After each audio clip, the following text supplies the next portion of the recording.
Le matin s'installait lentement sur Seth, avec cette lumière froide et pâle qui n'apportait aucune promesse de renouveau. Dans l'appartement de George, le jour commençait comme les précédents, sans réveil, sans urgence, sans véritable raison de se lever. Le temps semblait figé, suspendu entre une nuit agitée et une journée qui n'avait rien à offrir. Allongé sur le canapé, encore habillé de la veille, George fixait le plafond d'un regard vide. La manette de console reposait sur lui, oubliée après des heures passées à jouer sans réel plaisir, uniquement pour occuper l'esprit et retarder l'instant où il faudrait affronter ses pensées. Depuis plusieurs jours, le jeu vidéo n'était plus un loisir, mais un refuge artificiel, un moyen maladroit de faire taire une fatigue intérieure qu'il n'arrivait plus à nommer. Dans la cuisine, le bourdonnement du réfrigérateur résonnait dans un silence pesant. En l'ouvrant, George constata une fois de plus le vide presque total, à l'exception de quelques compotes soigneusement alignées sur une étagère. Cette vision aurait dû provoquer une réaction immédiate, une prise de conscience, mais elle ne fit que renforcer ce sentiment d'impuissance qui l'habitait. Tout lui paraissait démesuré, même les gestes les plus simples. La présence de Bastien, pourtant, restait une réalité incontournable. Lorsque l'adolescent entra dans la cuisine, encore marquée par une nuit agitée, il remarqua aussitôt le désordre ambiant, la vaisselle entassée, les cartons de pizzas abandonnés, les vêtements jetés sans soin. Il observa son père en silence, conscient que quelque chose n'allait pas, mais incapable de mettre des mots dessus. George tenta de masquer son malaise derrière un sourire maladroit, proposant une solution facile pour le petit déjeuner, comme s'il cherchait à gagner du temps face à une situation qu'il ne maîtrisait plus. Bastien, avec cette maturité précoce que les enfants développent parfois face aux failles des adultes, proposa de faire les courses en sortant du lycée. Une tentative discrète d'aider, de soulager son père. George refusa doucement, invoquant un rendez-vous avec Karim, une excuse qui sonnait creux même à ses propres oreilles. En réalité, il n'avait aucune envie de sortir, ni de se confronter au monde extérieur. Un peu plus tard, installé face à Karim dans un café encore calme, George tenta de se convaincre lui-même qu'il allait mieux. Il parla de projets, de courses à faire, de recettes à préparer, comme s'il récitait une liste destinée à rassurer son interlocuteur. Karim l'écoutait attentivement, percevant sans peine le décalage entre les paroles et l'état réel de son ami. Puis, presque malgré lui, George laissa tomber le masque. Il admit son épuisement, cette absence totale d'envie, ce désir unique et désarmant de se contenter de plats surgelés et de s'affaler sur son canapé, sans penser à demain. Cette confession marqua un tournant. Les mots, une fois prononcés, semblaient irréversibles. Karim tenta de réagir avec tact, proposant de changer d'air, de sortir de cette routine étouffante, mais George se referma aussitôt. Même l'idée de bouger lui semblait insurmontable. C'est alors que Mona s'imposa dans la conversation, à distance, mais avec une force impossible à ignorer. Elle avait compris, sans détour, que son fils était en train de sombrer. Pendant que George s'enfonçait dans ce malaise silencieux, d'autres trajectoires se dessinaient ailleurs à Seth. Au Spoon, Emily réglait des détails pratiques, cherchant à maintenir un contrôle strict sur son quotidien. Lorsqu'Arthur remarqua le nom de Karim apparaître sur son téléphone, il comprit immédiatement que quelque chose était en train de changer. Cette information, transmise à Lou, donna lieu à un échange feutré, où chacun mesurait ses réactions, testait ses émotions, tout en tentant de préserver un équilibre fragile entre sincérité et retenue. À des kilomètres de là, sur une route isolée menant vers les Cévennes, Raphaël, Chloé, Judith et Maud partageaient encore une ambiance légère, inconsciente de ce qui les attendait. La panne survint brutalement, sans avertissement, plongeant le groupe dans une situation d'isolement total. Privées de réseau, contraintes de marcher jusqu'à un refuge voisin, elles ne pouvaient compter que sur leur sang-froid et leur solidarité. Le refuge appartenait à Basile, un homme dont l'accueil, trop maîtrisé, laissait planer un malaise diffus. Il évoqua aussitôt des problèmes électriques, justifiant l'absence de chauffage et d'eau chaude par la vétusté de l'installation. Chloé proposa une solution pragmatique, mais ce qu'aucune d'elles ne savait, c'est que cette situation n'était pas le fruit du hasard. À l'abri des regards, Basile manipula le tableau électrique, sabotant volontairement le confort du lieu, avec une précision qui révélait une intention bien plus sombre. De retour à Seth, Mona arriva chez George sans prévenir. Dès l'entrée, le chaos de l'appartement lui sauta aux yeux, reflet évident de l'état mental de son fils. Sans détour, elle le confronta à cette réalité, usant de sa franchise légendaire pour le secouer, refusant de le laisser se réfugier dans le déni. Derrière ces remarques acerbes se cachait une inquiétude profonde, presque désespérée. Plus tard, au Spoon, Barr partageait ses craintes avec Erika concernant un contrat à venir, insistant sur la nécessité de se montrer prudent. Erika lui montra alors un message étrange reçu sur les réseaux sociaux, signé d'un certain Aragon 23, dont le contenu poétique contrastait avec le vide inquiétant du conte. Barr lui conseilla de ne pas répondre, pressentant un danger potentiel derrière cette démarche apparemment anodine. En fin de journée, lorsque Bastien rentra du lycée, il découvrit un appartement transformé, propre et rangé, avec des plats préparés. Georges laissa croire qu'il avait repris le contrôle, dissimulant le rôle déterminant de Mona dans ce changement soudain. Ce mensonge, même animé de bonnes intentions, soulignait sa difficulté à assumer sa fragilité. Dans le refuge des Cévennes, alors que la nuit commençait à tomber, Basile, isolé dans la pénombre, écrasait méthodiquement des médicaments avant de les verser dans une cafetière. Chaque geste était lent, calculé, révélant une préméditation glaçante. Le danger était désormais imminent, bien que totalement invisible pour celles et ceux qui allaient en être les victimes. La soirée s'installait doucement sur Sète, enveloppant la ville d'une lumière plus lourde, presque étouffante. Chez Georges, l'ordre apparent de l'appartement contrastait violemment avec l'état intérieur de celui qui l'habitait. Chaque surface propre, chaque objet rangé semblait jouer un rôle de façade, comme si cet effort tardif pouvait effacer plusieurs semaines de dérive silencieuse. Georges observait ce décor avec une distance étrange, conscient que rien de tout cela ne venait réellement de lui. Bastien, pourtant, ne doutait de rien. Il se déplaçait dans l'appartement avec un soulagement visible, rassuré par cette normalité retrouvée qu'il n'osait plus espérer. Georges l'observait à la dérobée, partagé entre la culpabilité et une forme de gratitude muette envers Mona. Il savait qu'il aurait dû dire la vérité, expliquer que ce sursaut n'était pas le sien, mais il n'en avait pas la force. Avouer sa faiblesse lui semblait encore plus difficile que de continuer à faire semblant. Mona, de son côté, n'était pas dupe. Elle avait accepté de partir sans faire d'histoire, laissant à son fils le bénéfice de l'illusion, mais son regard, avant de franchir la porte, en disait long. Elle savait que ce ménage improvisé n'était qu'un répit fragile, et que Georges pouvait replonger à tout moment si rien ne changeait réellement. En quittant l'appartement, elle se promit de ne pas relâcher sa vigilance, convaincue que le plus dur restait à venir. Dans le même temps, Karim terminait sa journée au commissariat avec une préoccupation persistante. Les mots de Georges continuaient de résonner dans son esprit, révélant un mal-être qu'il connaissait trop bien pour l'avoir déjà frôlé lui-même. Il avait tenté de minimiser, de proposer des solutions simples, mais il savait au fond que ces propositions restaient insuffisantes face à une fatigue aussi profonde. Georges n'était pas simplement démotivé, il semblait vidé de toute perspective, comme s'il avait perdu le lien qui l'attachait au présent. Karim se demanda s'il n'aurait pas dû insister davantage, provoquer une réaction plus forte, au risque de brusquer son ami. Mais il connaissait aussi les limites de ce genre d'intervention. Forcer quelqu'un à se relever avant qu'il ne soit prêt pouvait parfois aggraver la chute. Cette impuissance le laissait amer, d'autant plus qu'il percevait le rôle central que Mona venait de jouer, là où lui avait échoué. Pendant ce temps-là, au Spoon, l'atmosphère était plus légère, presque trompeuse. Émilie et Karim partageaient un déjeuner simple, ponctué d'échanges mesurés, où chacun semblait avancer avec prudence. Émilie tenait à poser des bases claires, rappelant qu'elle avait construit sa vie seule pendant des années et qu'elle ne souhaitait pas se sentir redevable de quoi que ce soit. Cette indépendance farouche, loin de créer une distance, intriguait Karim, qui y voyait une force autant qu'un défi. Barr, attentif à cette complicité naissante, se permit un geste discret en leur offrant un dessert à partager. Ce détail, apparemment anodin, soulignait l'impression que quelque chose de sincère était en train de se construire, malgré les précautions prises de part et d'autre. Pourtant, derrière cette apparente simplicité, chacun avançait avec la conscience aiguë de ses propres blessures passées. Non loin de là, Arthur savourait intérieurement ce qu'il percevait comme une victoire. Apprendre que Karim s'éloignait définitivement du chemin de Lou le rassurait profondément.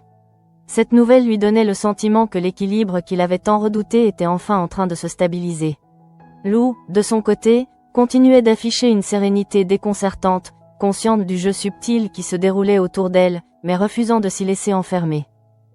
À des kilomètres de Sète, dans les Cévennes, la situation prenait une tournure bien plus inquiétante. La nuit tombait rapidement sur le refuge, accentuant l'isolement du lieu. Raphaël, Chloé, Judith et Maud tentaient de s'organiser avec pragmatisme, minimisant l'inconfort pour éviter la panique. L'absence de réseau, combinée au froid grandissant, commençait pourtant à peser sur les esprits. Basile, toujours aussi prévenant en apparence, multipliait les explications techniques, évoquant la vétusté des installations et l'impossibilité de faire intervenir un électricien avant plusieurs jours. Son discours, trop détaillé, semblait destiné à décourager toute remise en question. Chloé, attentive, notait mentalement chaque incohérence, sans toutefois exprimer ouvertement ses doutes. Elle préférait observer, consciente que la prudence restait leur meilleur allié. À l'abri des regards, Basile poursuivait son manège. Le sabotage du tableau électrique n'était qu'une étape parmi d'autres. Il circulait dans le refuge avec une aisance troublante, comme s'il maîtrisait chaque recoin du lieu, chaque possibilité de contrôle. Son comportement, bien que discret, trahissait une anticipation méthodique, laissant entendre qu'il avait préparé cette situation bien avant leur arrivée. De retour à 7, Barr retrouvait Erika pour faire le point sur la signature prochaine du contrat du Spoon. Plus il avançait dans la lecture des documents, plus son malaise grandissait. Les clauses ambiguës, les formulations volontairement floues, tout lui donnait l'impression d'un piège soigneusement dissimulé.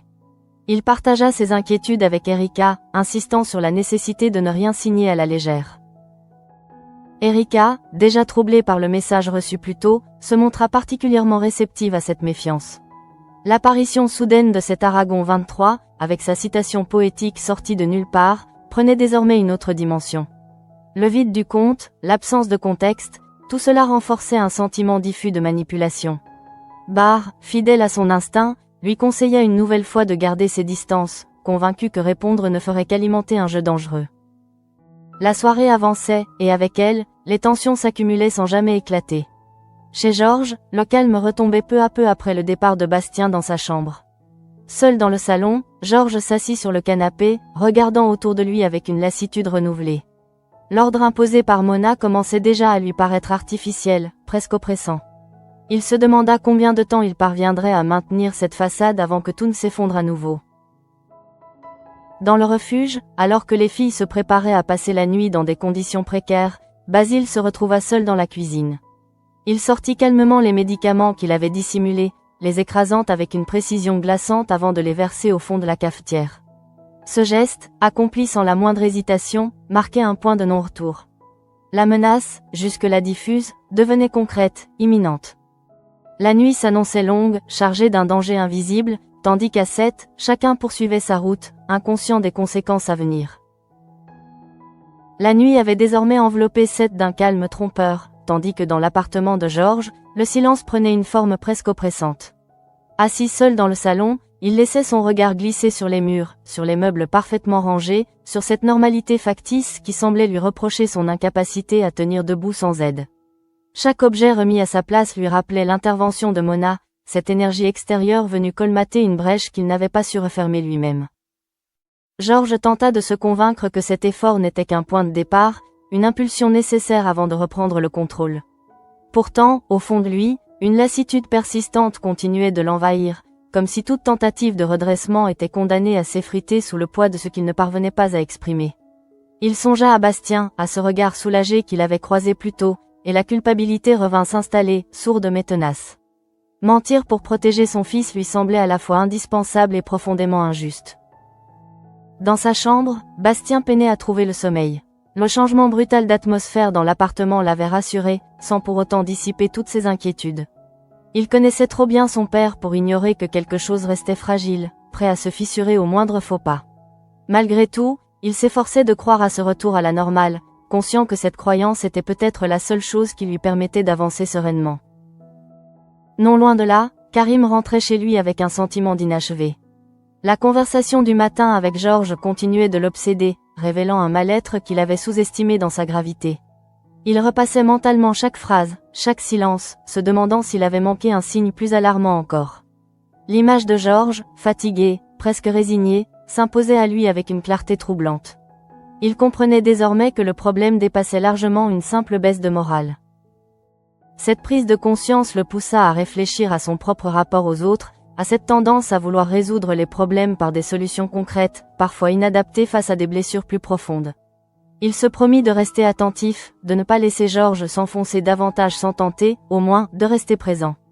Mais il savait aussi que certaines batailles se livraient en solitaire, et que son rôle se limiterait peut-être à celui d'un témoin impuissant.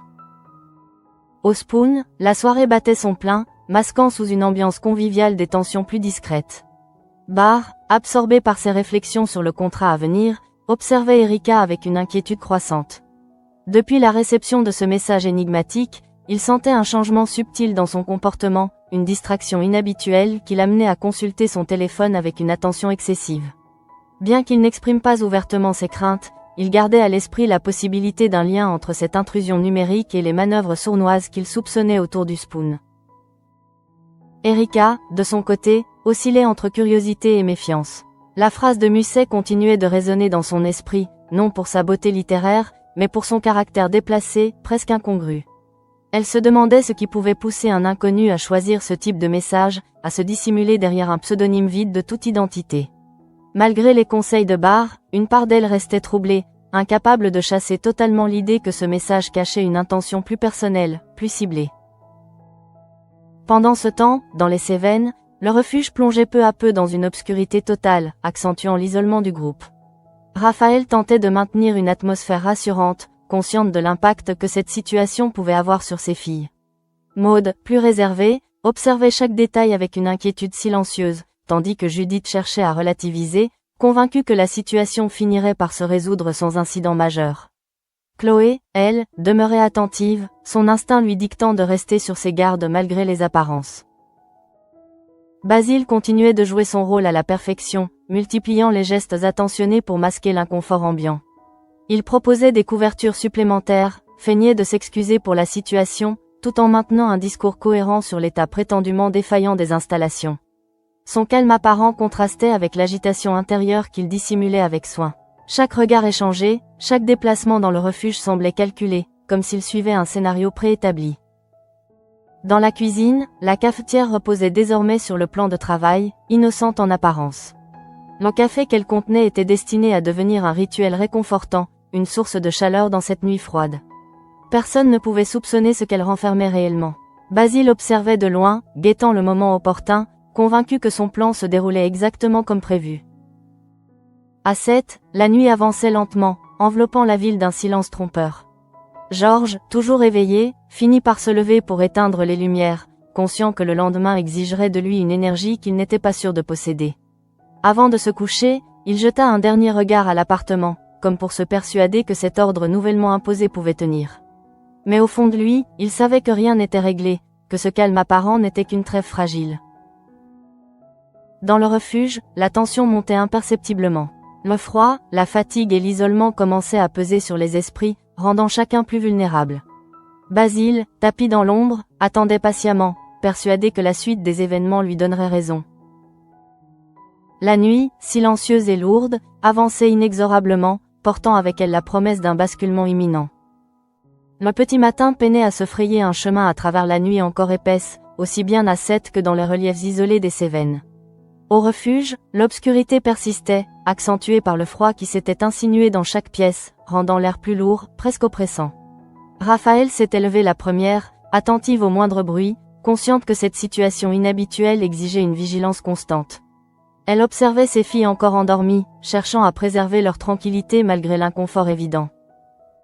Chloé, déjà éveillée, partageait ce sentiment d'alerte diffuse. Elle parcourait mentalement les événements de la veille, tentant de donner un sens aux incohérences du discours de Basile, à cette impression persistante que quelque chose leur échappait. Sans preuve tangible, elle se contentait d'une prudence accrue, refusant de céder à une inquiétude qu'elle jugeait prématurée, mais qu'elle ne parvenait pas à ignorer. Basile, lui, circulait dans le refuge avec une assurance maîtrisée, feignant une préoccupation sincère pour ses hôtes. Il évoquait à nouveau les contraintes techniques, la lenteur des réparations possibles, tout en proposant des solutions temporaires qui maintenaient le groupe dans une dépendance totale à son égard. Chaque geste semblait pensé pour renforcer cette impression d'impuissance, pour enfermer progressivement ses invités dans une situation dont il contrôlait les paramètres essentiels. Dans la cuisine, la cafetière occupait désormais une place centrale, prête à être utilisée pour apporter un semblant de confort. Le café chaud apparaissait comme une évidence, une réponse naturelle au froid et à la fatigue. Basile observait la scène à distance, attentif au moindre mouvement, sachant que ce rituel matinal constituait une étape clé de son plan. Il attendait, patient, convaincu que la routine ferait le reste. À 7, Georges se réveillait avec la sensation désagréable d'avoir à peine dormi. La nuit avait été ponctuée de réveils fréquents, de pensées envahissantes qui l'avaient empêché de trouver un véritable repos. En ouvrant les yeux, il fut frappé par le contraste entre l'ordre apparent de l'appartement et le désordre persistant qui l'habitait intérieurement. Ce calme imposé lui semblait étranger, presque hostile, comme s'il ne lui appartenait déjà plus. Bastien, levé peu après, se montrait étonnamment calme, presque apaisé par cette atmosphère plus stable. Georges observait son fils avec un mélange d'affection et de malaise, conscient que cette sérénité reposait sur une illusion fragile. Il tenta de se persuader qu'il pourrait maintenir cet équilibre, au moins le temps nécessaire pour rassurer Bastien, mais une voix intérieure ne cessait de lui rappeler la précarité de cet effort. Au commissariat, Karim reprenait son service avec une concentration inhabituelle. Les préoccupations personnelles se mêlaient aux exigences professionnelles, rendant sa vigilance plus aiguisée encore. Il jetait régulièrement un coup d'œil à son téléphone, hésitant à prendre des nouvelles de Georges, partagé entre la crainte d'être intrusif et celle de rester passif face à une situation qu'il jugeait de plus en plus préoccupante. Au Spoon, Barre poursuivait ses vérifications minutieuses du contrat, découvrant au fil des lignes des formulations ambiguës qui confirmaient ses soupçons initiaux. Cette lecture attentive renforçait son sentiment que quelque chose se tramait en coulisses, que les enjeux dépassaient largement une simple transaction commerciale. Il partageait ses conclusions avec Erika, qui, déjà troublée par le message d'Aragon 23, voyait dans ces révélations un écho inquiétant à son propre malaise. Erika continuait de repenser à cette citation de Musset, tentant d'en percer le sens caché. Elle oscillait entre le désir de comprendre et la peur d'ouvrir une porte qu'elle ne pourrait plus refermer. L'idée qu'un inconnu puisse l'observer, la connaître suffisamment pour choisir une phrase aussi ciblée, alimentait une inquiétude qu'elle peinait à verbaliser. Malgré les avertissements de Barre, elle ne parvenait pas à se défaire complètement de cette intrusion invisible. Dans les Cévennes, la matinée avançait lentement, rythmée par des gestes mécaniques destinés à tromper l'attente. Le froid persistait, renforçant la fatigue générale et la dépendance au refuge. Basile multipliait les passages, vérifiant discrètement chaque détail, s'assurant que rien ne viendrait perturber le déroulement de ce qu'il avait minutieusement préparé. Son calme apparent dissimulait une tension intérieure constante, nourrie par l'anticipation du moment décisif. Lorsque la cafetière fut enfin mise en marche, le bruit familier du café en train de couler résonna dans la pièce, apportant une illusion de normalité. Chloé observait la scène avec attention, notant l'empressement inhabituel de Basile à proposer cette boisson. Une intuition fugace traversa son esprit, sans qu'elle puisse toutefois lui donner une forme concrète. Elle se promit simplement de rester attentive, consciente que dans ce contexte, le moindre détail pouvait prendre une importance démesurée. À 7, Georges se préparait à affronter une nouvelle journée avec une appréhension diffuse. Il savait que l'élan insufflé par Mona ne suffirait pas indéfiniment, et que la fatigue qui l'habitait finirait par refaire surface. Malgré tout, il s'efforçait d'avancer, convaincu que céder maintenant serait admettre une défaite qu'il n'était pas prêt à accepter. Dans le refuge, le café était prêt. La chaleur de la boisson promettait un réconfort immédiat, ignorant le danger silencieux qu'elle dissimulait. Basile, en retrait, observait attentivement, persuadé que le temps jouait en sa faveur. La journée venait à peine de commencer, mais déjà, les lignes invisibles d'un drame en devenir se dessinaient avec une précision implacable. Le temps semblait s'étirer de manière anormale, comme si la journée refusait d'avancer franchement, aussi bien à 7 que dans l'isolement pesant des Cévennes. Au refuge, la chaleur du café fraîchement préparé se diffusait lentement dans l'air froid, apportant un soulagement immédiat qui contrastait violemment avec la fatigue accumulée de la nuit. Ce moment de répit, en apparence anodin, prenait une importance démesurée, tant il incarnait l'unique source de confort dans une situation devenue éprouvante. Raphaël observa ses filles avec attention, soucieuse de masquer sa propre inquiétude derrière une attitude rassurante. Maud, plus sensible aux ambiances que sa sœur, semblait distraite, absorbée par une intuition confuse qu'elle n'arrivait pas à formuler. Judith, quant à elle, s'efforçait de banaliser la situation, convaincue que ce contretemps n'était qu'un désagrément passager. Chloé, en revanche, ne parvenait pas à se détendre. Son regard revenait sans cesse vers Basile, vers ses gestes trop précis, vers cette façon qu'il avait de contrôler chaque détail sans jamais laisser place à l'imprévu. Basile servait le café avec une application presque cérémonieuse, veillant à ce que chacune soit prise en compte, à ce que rien ne paraisse suspect. Son attitude oscillait entre sollicitude excessive et retenue calculée, comme s'il cherchait en permanence à ajuster son comportement pour rester irréprochable. Chloé remarqua cette attention particulière, ce besoin constant de superviser, et une sensation désagréable s'installa en elle, renforçant l'impression que quelque chose clochait, sans qu'elle puisse en déterminer la nature exacte. À 7, la matinée de Georges avançait péniblement. Chaque geste lui demandait un effort disproportionné, comme si son corps refusait de suivre une volonté déjà affaiblie. Il tenta de se concentrer sur des tâches simples, persuadé qu'en s'imposant une routine minimale, il parviendrait à maintenir l'illusion d'un contrôle retrouvé. Pourtant, derrière cette façade, la fatigue mentale continuait de l'éroder, nourrissant un sentiment d'échec latent qu'il peinait à repousser. Bastien, attentif aux moindres variations de l'humeur de son père, se montrait prudent, presque trop sage.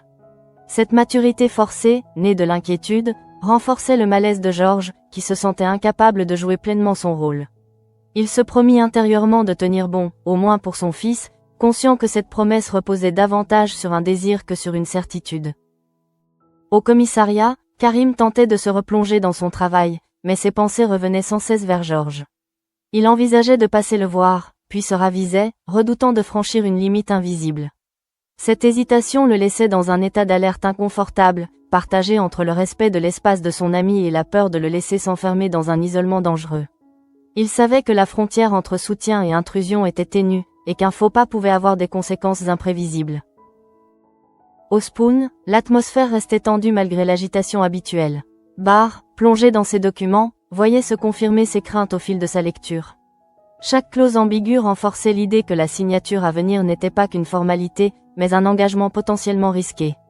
Il échangea longuement avec Erika, cherchant à lui transmettre cette prudence qui lui semblait indispensable, surtout dans un contexte où tant d'éléments restaient obscurs. Erika, déjà fragilisée par le message d'Aragon 23, ressentait une difficulté croissante à se concentrer. Cette intrusion numérique, bien que silencieuse, occupait une place disproportionnée dans son esprit. Elle se surprenait à analyser chaque notification, chaque vibration de son téléphone, redoutant autant qu'espérant un nouveau signe. Cette ambivalence la mettait mal à l'aise, comme si elle se trouvait malgré elle entraînée dans un jeu dont elle ne maîtrisait pas les règles. Dans les Cévennes, le café circulait désormais entre les mains des occupantes du refuge, apportant une chaleur bienvenue. Basile observait attentivement, notant chaque réaction, chaque détail, avec une concentration qui trahissait l'importance qu'il accordait à ce moment précis. L'air semblait plus léger, les tensions momentanément apaisées, et cette détente apparente renforçait l'illusion d'une situation sous contrôle. Chloé, cependant, ne buvait qu'à petites gorgées, attentive à ses sensations, à l'atmosphère ambiante. Une inquiétude sourde persistait, sans cause identifiable, mais suffisamment présente pour l'empêcher de se laisser aller. Elle se demanda un instant si cette méfiance n'était pas excessive, si la fatigue et le stress de la veille n'altéraient pas son jugement. Pourtant, une part d'elle refusait de balayer ses doutes, convaincue que l'instinct avait parfois raison avant même que la raison ne puisse l'expliquer. À 7, Georges s'efforçait de rester occupé, mais le vide intérieur revenait par vagues successives, sapant chaque tentative de concentration. Il se rendit compte que l'énergie déployée pour maintenir les apparences l'épuisait davantage encore, l'enfermant dans un cercle dont il ne voyait pas l'issue. Malgré tout, il continuait, par automatisme plus que par conviction, persuadé que s'arrêter équivaudrait à accepter une chute qu'il redoutait. Dans le refuge, le temps poursuivait sa course lente, et l'atmosphère, bien que plus chaleureuse en surface, restait traversée par une tension invisible. Basile, en retrait, semblait attendre, convaincu que les événements allaient bientôt lui échapper ou, au contraire, lui donner raison. Personne, à cet instant, ne pouvait encore mesurer l'ampleur de ce qui se préparait. La journée avançait ainsi, suspendue entre normalité apparente et menace latente, prête à basculer au moindre détail. Les effets ne se manifestèrent pas immédiatement, et c'est précisément cette lenteur qui rendait la situation plus dangereuse encore. Au refuge, l'atmosphère semblait s'être légèrement détendue après le café, comme si la chaleur de la boisson avait chassé une partie de l'inconfort accumulé. Les corps se relâchaient, les épaules se décrispaient, et cette accalmie apparente donnait l'illusion que la nuit difficile appartenait désormais au passé. Chloé fut la première à ressentir une sensation étrange, difficile à définir. Ce n'était pas une douleur franche, ni un malaise brutal, mais plutôt une lourdeur diffuse, comme si ses pensées perdaient en netteté. Elle tenta de se convaincre qu'il s'agissait simplement de la fatigue, du stress, de cette tension nerveuse qui finit toujours par se payer. Pourtant, quelque chose dans cette sensation lui semblait inhabituel, presque sournois. Raphaël, assise non loin, commença elle aussi à ressentir une forme de lassitude soudaine, plus profonde que celle causée par une mauvaise nuit. Elle mit cela sur le compte du froid, de l'inquiétude pour la voiture, de l'isolement prolongé. Elle chercha le regard de Maude, qui semblait étonnamment silencieuse, comme absorbée par un effort invisible. Judith, de son côté, tenta de plaisanter pour alléger l'atmosphère, mais ses paroles manquaient d'élan, comme si l'énergie lui faisait défaut. Basile observait la scène avec une attention feutrée, prenant soin de ne pas se rendre trop visible. Il notait les changements subtils, les gestes plus lents, les regards qui se perdaient un peu trop longtemps dans le vide. Chaque détail confirmait ce qu'il attendait, renforçant une certitude froide et méthodique. Il se déplaçait dans le refuge avec une discrétion calculée, évitant toute interaction inutile, conscient que la moindre maladresse pourrait éveiller des soupçons prématurés. Chloé tenta de se lever pour aller chercher de l'eau, mais un léger vertige la força à s'appuyer contre la table. Ce déséquilibre fugace, presque imperceptible, déclencha une alerte immédiate dans son esprit. Elle observa Raphaël, puis les filles, cherchant à comprendre si elle était la seule à ressentir ce trouble. Le doute s'installa, amplifié par cette impression persistante que l'air lui-même semblait plus lourd. Dans le même temps, à 7, Georges poursuivait sa journée avec une difficulté croissante à se concentrer. Les heures passaient, mais rien ne parvenait à l'ancrer véritablement dans le présent. Chaque tâche, même la plus simple, lui paraissait dépourvue de sens, comme si tout effort était condamné à s'évaporer aussitôt. Il repensait aux paroles de Mona, à cette énergie brutale qu'elle avait déployée pour le secouer, et il se demandait combien de temps encore il pourrait tenir sans replonger dans cette inertie qui l'engloutissait peu à peu. Bastien, attentif, remarquait ses absences répétées, ces moments où son père semblait ailleurs, inaccessible. Il hésitait à intervenir, partagé entre le désir d'aider et la peur de déranger. Cette retenue, bien que silencieuse, pesait lourdement sur l'atmosphère de l'appartement, renforçant un malaise que ni l'un ni l'autre n'osait formuler. Au commissariat, Karim reçut un message laconique l'informant d'un souci mécanique impliquant Raphaël et sa famille dans les Cévennes. L'information, encore vague, attira immédiatement son attention. Il sentit une tension familière lui parcourir l'échine, cette intuition qui, bien souvent, annonçait des complications à venir. Bien que les détails fussent insuffisants pour déclencher une intervention immédiate, il nota l'incident mentalement, décidé à rester vigilant. Dans le refuge, les signes devenaient plus évidents. Maud se plaignit d'une fatigue soudaine, inhabituelle, tandis que Judith peinait à maintenir une conversation cohérente. Raphaël tentait de garder son sang-froid, mais la sensation de perte de contrôle commençait à s'imposer, alimentée par l'incompréhension. Chloé, malgré son propre malaise, s'efforçait d'analyser la situation, cherchant un élément déclencheur commun à toutes ces manifestations. Son regard se posa à nouveau sur la cafetière, encore tiède, posée sur le plan de travail. Une hypothèse troublante traversa son esprit, si inquiétante qu'elle hésita à l'accepter. Elle se demanda si ce simple café pouvait être à l'origine de ce qu'elle ressentait, mais repoussa aussitôt cette pensée, consciente de l'ampleur d'une telle supposition. Pourtant, l'idée refusait de disparaître. Basile, percevant cette agitation intérieure, se fit plus discret encore. Il s'isola brièvement, feignant de s'occuper de tâches techniques, tout en gardant un œil attentif sur l'évolution de la situation. Chaque minute qui passait consolidait son sentiment de contrôle, mais aussi une forme de tension contenue, comme s'il savait que le moindre imprévu pourrait faire basculer son plan. À 7, Georges ressentit soudain une lassitude écrasante, plus intense que les jours précédents. Il s'assit, incapable de poursuivre ce qu'il avait entrepris, et laissa son esprit dériver vers des pensées sombres qu'il tentait d'ordinaire de repousser. L'idée qu'il puisse à nouveau décevoir Bastien lui traversa l'esprit avec une violence inattendue, ravivant un sentiment d'échec qu'il n'arrivait pas à apaiser. Dans le refuge, la situation devenait de plus en plus préoccupante. Les gestes ralentis, les regards hagards, la difficulté croissante à se tenir debout formaient un tableau alarmant. Chloé comprit alors que ce malaise collectif ne pouvait être le fruit du hasard. Une certitude glaciale s'imposa à elle, même si elle n'osait pas encore la formuler à voix haute. Le danger, jusque-là dissimulé sous les apparences d'un simple contretemps, révélait enfin sa véritable nature, plongeant le refuge dans une urgence silencieuse dont personne ne mesurait encore pleinement les conséquences. L'état de confusion s'installait désormais de façon évidente au refuge, transformant l'inconfort initial en une inquiétude plus profonde, presque suffocante.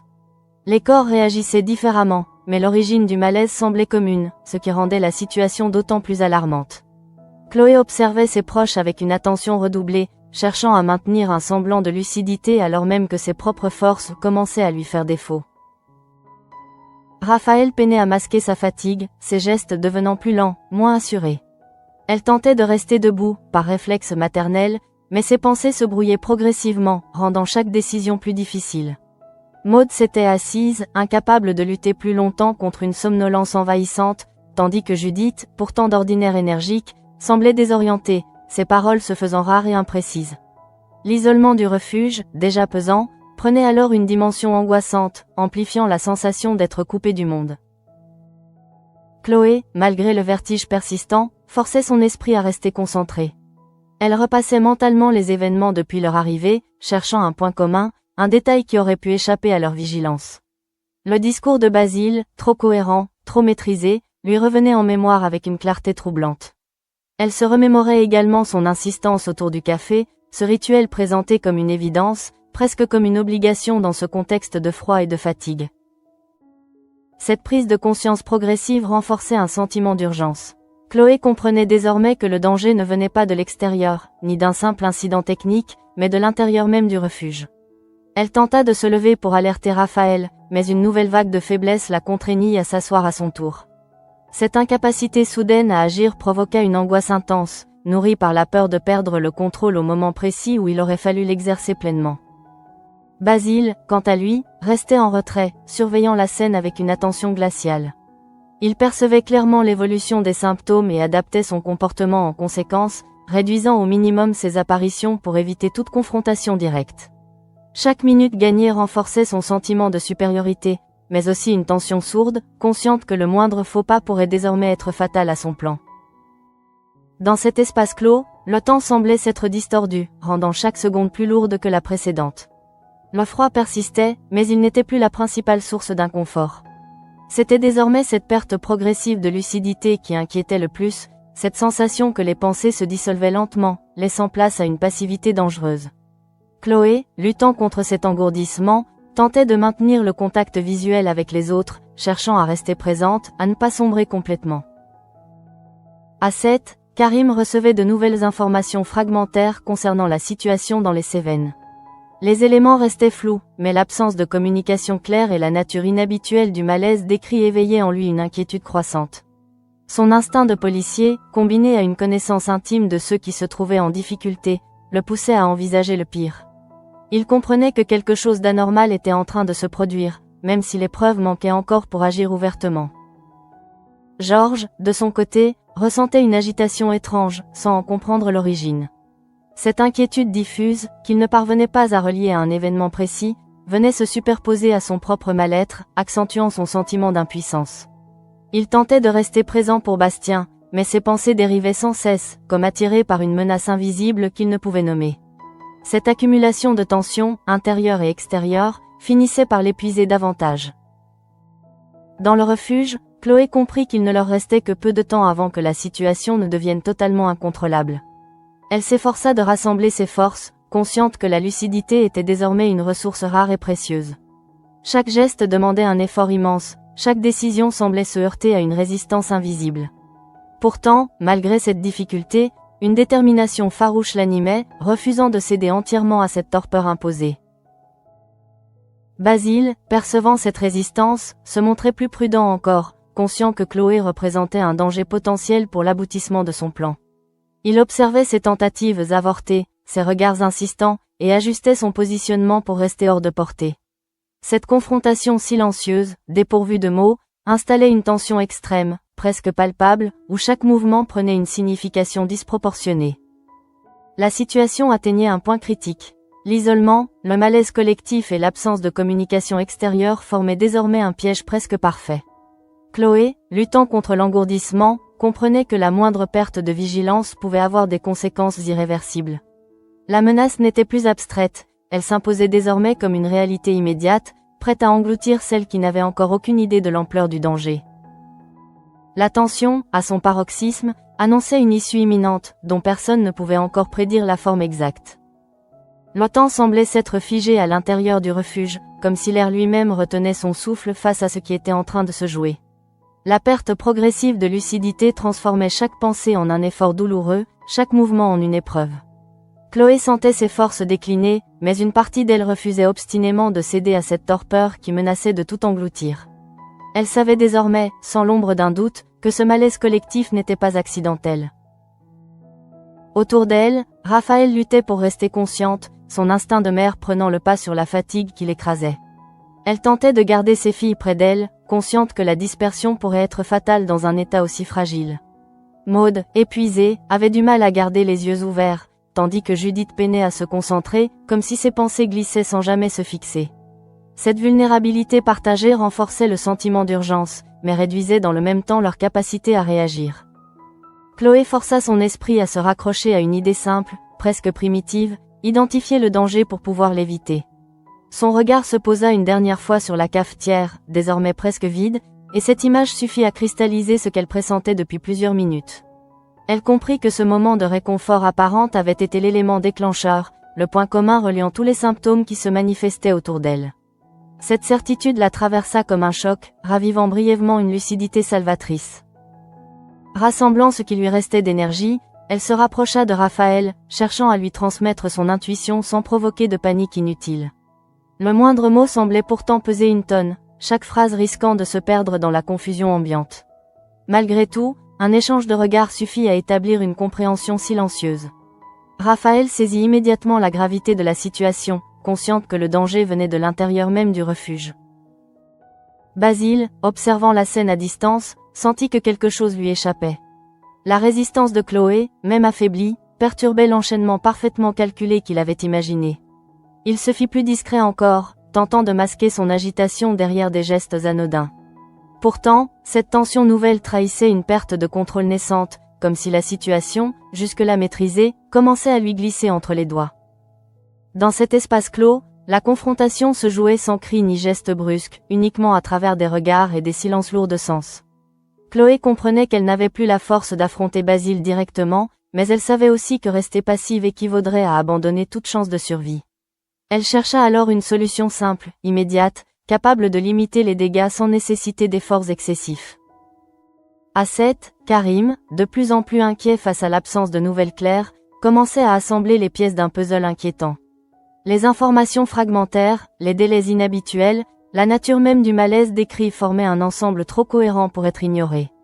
Il comprenait que la situation dépassait le simple incident et pressentait un danger bien réel. Cette intuition renforçait son sentiment d'urgence, même s'il se heurtait encore à l'absence de preuves concrètes.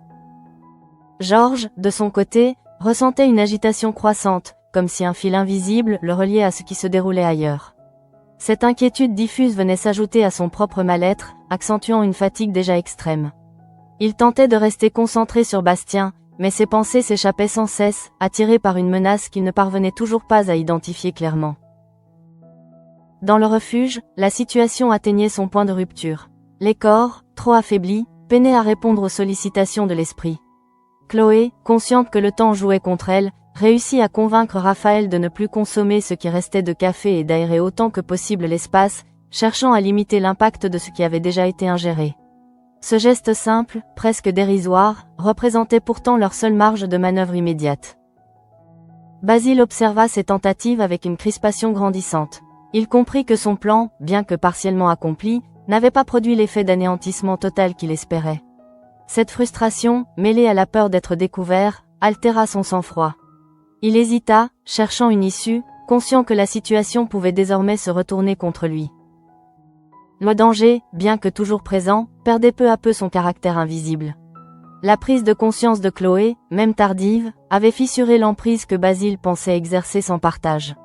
Le refuge, autrefois perçu comme un simple lieu d'hébergement, devenait le théâtre d'une lutte silencieuse, où chaque seconde gagnée pouvait faire la différence entre l'effondrement et la survie.